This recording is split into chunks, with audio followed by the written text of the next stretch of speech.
Gabung bersama dengan kami dan di segmen ini kita akan review bagaimana jalannya perdagangan di sepanjang hari ini di mana indeks harga saham gabungan lebih cenderung mengalami penguatan jelang libur akhir pekan dan kami ingatkan kembali Anda masih bisa berpartisipasi di WhatsApp interaktif di 0812 di 8788 di 3723 seperti yang tertera di layar televisi Anda. Dan saat ini kami sudah terhubung melalui Zoom bersama dengan Bapak Yosep Gabetua selaku Senior Analyst of Creative Trading System. Kita akan langsung sapa saja. Pak Yosep, selamat sore, apa kabar Pak? Selamat sore Mas David, kabar baik. Terima kasih Pak Yosep sudah meluangkan Iya. waktu untuk IDX Channel. Hari ini cukup berbeda Pak untuk indeks harga saham gabungan. Ketika di akhir pekan biasanya rawan profit taking, hari ini justru mengalami kenaikan hampir menyentuh ke 7.300-an dan hari ini juga mematahkan koreksi yang terjadi di 3 hari beruntun. Analisis Anda? Oke, kalau misalnya ngelihat dari pergerakan smart money-nya sebenarnya ini masih rawan untuk terjadi profit taking. Ada beberapa indikator yang saya lihat seperti contoh inflow dari investor asing itu sebenarnya masih cukup besar, terutama untuk perbankan BUMN, perbankan big caps yang BUMN seperti BRI, Bank Mandiri, BNI itu tuh masih tertekan, masih aksi jual investor asing, aksi profit taking investor asing itu masih tinggi.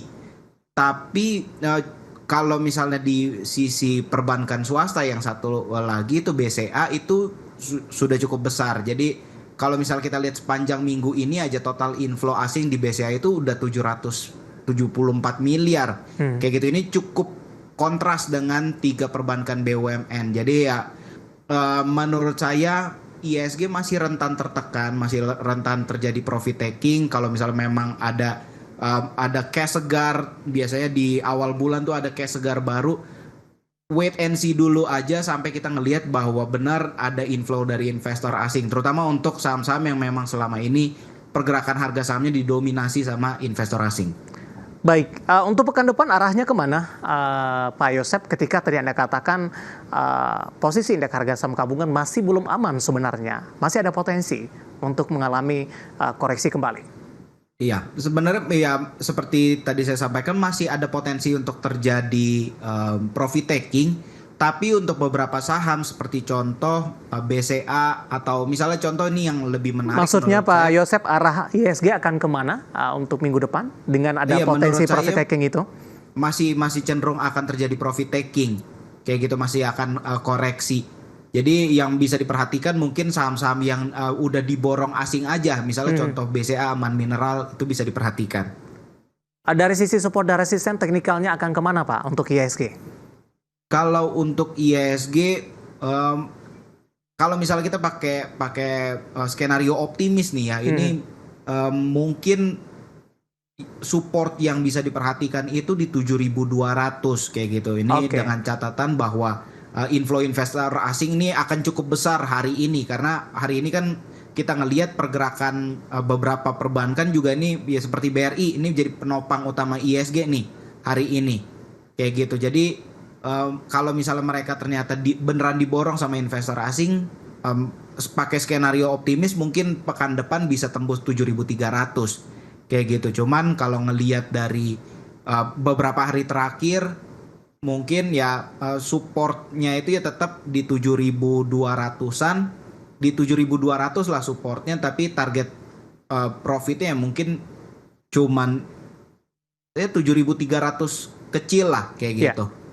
Baik, Pak Yosep dari perbankan big cap ini pergerakannya cukup beragam Pak. Apakah cukup erat kaitannya tidak dengan rilis kinerja mereka di kuartal kedua atau di semester pertama di 2024? Terutama untuk 2 perbankan big cap, BBCA dan BBRI. BBCA posisi labanya masih di atas 10% Pak secara year on year, sementara BBRI kenaikannya hanya tipis saja. Dan kemarin BBRI sempat mengalami pelemahan yang cukup dalam. Bagaimana Anda melihat reaksi dari para investor ini? Apakah hal ini tercermin dan hari ini BBRI kembali mengalami penguatan atau berbalik arah begitu? Apakah di sini juga menandakan bahwasanya investor masih cukup optimis dengan BBRI ke depannya? Kalau dibilang dalam jangka panjang memang nggak perlu terlalu dikhawatirkan ya. Ini total outflow dari investor asing kemarin 200 miliar. Jadi sebenarnya ketika dirilis nih ketika dirilis bahwa BRI kan sempat ada isu bahwa NPL-nya nih, rasio NPL-nya nih cenderung cukup tinggi. Iya. Tapi ternyata ketika dirilis laporan keuangannya ternyata masih tumbuh kok walaupun tipis. Jadi sepertinya kalau kita ngelihat di sini ini belum bisa membuat investor-investor asing, belum bisa membuat para institutional investor itu kembali melihat BRI seperti BRI yang dulu. Kayak gitu, karena justru yang terlihat kekhawatiran mereka tetap tinggi dengan yang terindikasi dari outflow investor asingnya yang masih besar.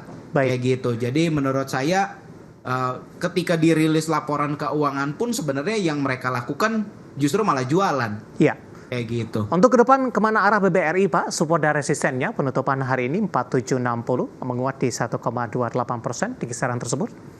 Sebenarnya kalau kita ngelihat dalam horizon waktu yang lebih panjang, saya masih optimis dengan kondisi BRI, terutama ngelihat kinerjanya juga masih bagus.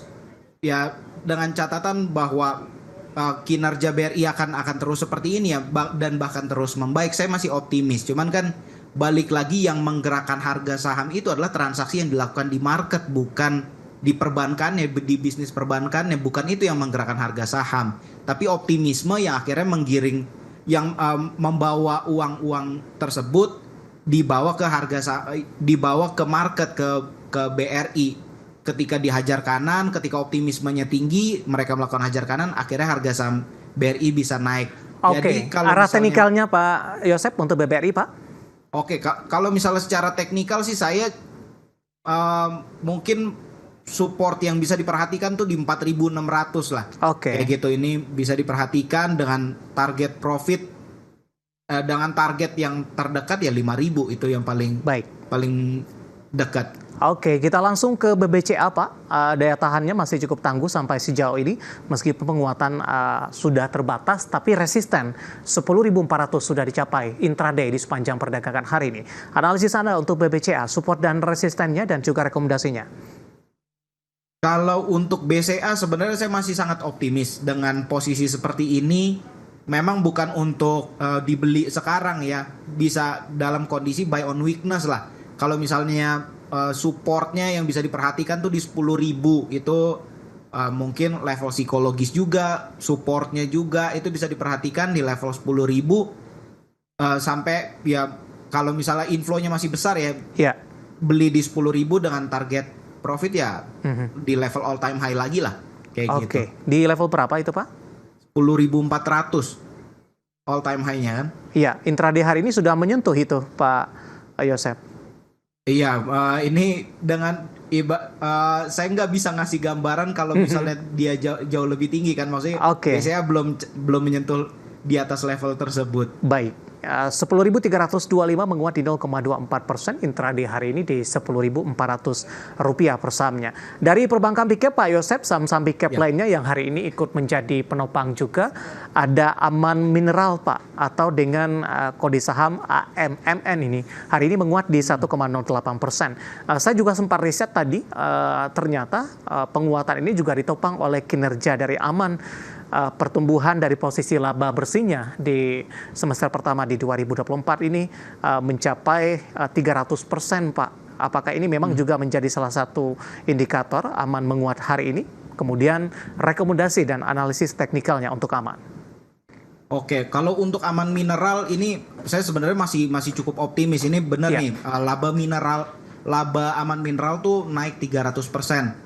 Dan satu yang cukup menarik sebenarnya kan Aman Mineral sejak akhir bulan Mei sampai dengan hari ini itu udah terkoreksi cukup lumayan lah. Dari kisaran 14.900 sampai sekarang di 11.600 itu udah terkoreksi, tapi di periode penurunan ini yang nampung itu banyak institutional investor. Kalau misalnya kita lihat ada Vanguard, ada BlackRock, itu nampung cukup banyak di Aman Mineral. Jadi dengan posisi bahwa mereka punya narasi yang kuat bahwa labanya ini naik signifikan dan di backing dengan posisi beli dari banyak institutional investor, saya masih optimis dengan posisi Aman Mineral, terutama di level sekarang yang udah cenderung sideways dari akhir Juni sampai sekarang.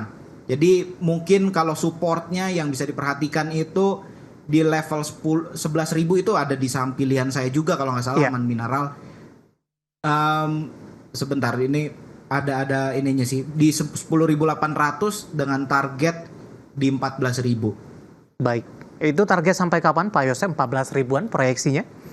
Kalau ngelihat dari volatilitas Aman kan sebenarnya nggak terlalu tinggi nih. Iya. Jadi mungkin 2-3 bulan lah kalau ngelihat seperti itu. Oke. Dari Aman, saham Big Cap yang hari ini juga ikut menjadi penopang, kita beralih ke brand Pak. Ketika tadi Aman volatilitasnya tidak begitu tinggi, tapi brand kali ini volatilitasnya cukup tinggi ini Pak. Iya. Bagaimana Anda melihat penguatan signifikan yang terjadi hari ini, terutama di 1 jam jelang penutupan perdagangan di sesi kedua Pak? Di 8.800 untuk brand, intraday hari ini di 8850. Analisisnya? Oke, sebenarnya kalau untuk saham-saham dari grupnya Barito Group, Iya.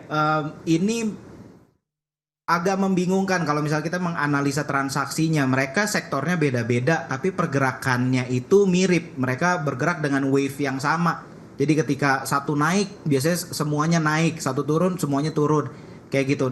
Jadi kalau menurut saya sebenarnya dengan yang bisa dimanfaatkan dari grup-grup di Barito Group, di grupnya Pak Prayogo Pangestu ini adalah volatilitasnya. Jadi kalau misalnya ngelihat dari brand sendiri itu memang sudah mengalami penurunan dari bulan Juli. Tapi sebenarnya ya kalau misalnya kita ngelihat dari smart money-nya, sebenarnya yang terlihat justru melakukan aksi profit taking. Jadi saya cukup khawatir dengan posisi kenaikan seperti ini karena ya ternyata smart money-nya banyaknya melakukan profit taking, nggak sesuai dengan kenaikannya. Jadi saya nggak terlalu merekomendasikan lah. Baik. Untuk posisi seperti sekarang. Oke, rawan profit taking juga begitu? Rawan profit taking. Baik, untuk brand 8.500 menguat hari ini di 5,07%. Tadi dari sisi analisis teknikal, kemudian juga profil risiko yang sudah disampaikan, dan lagi-lagi keputusan investasi tetap ada di tangan pemirsa IDX Channel. Pak Yosep, kita hold terlebih dahulu Pak. Saya akan coba sampaikan update penutupan perdagangan di sesi kedua hari ini dan juga beberapa informasi grafis yang berhasil dihimpun oleh tim redaksi kami.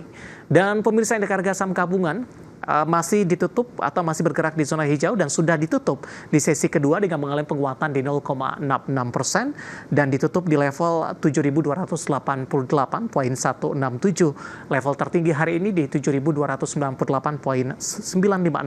Secara intraday di sepanjang perdagangan hari ini, lagi-lagi indeks harga saham gabungan belum mampu untuk menembus di atas level 7.300-an.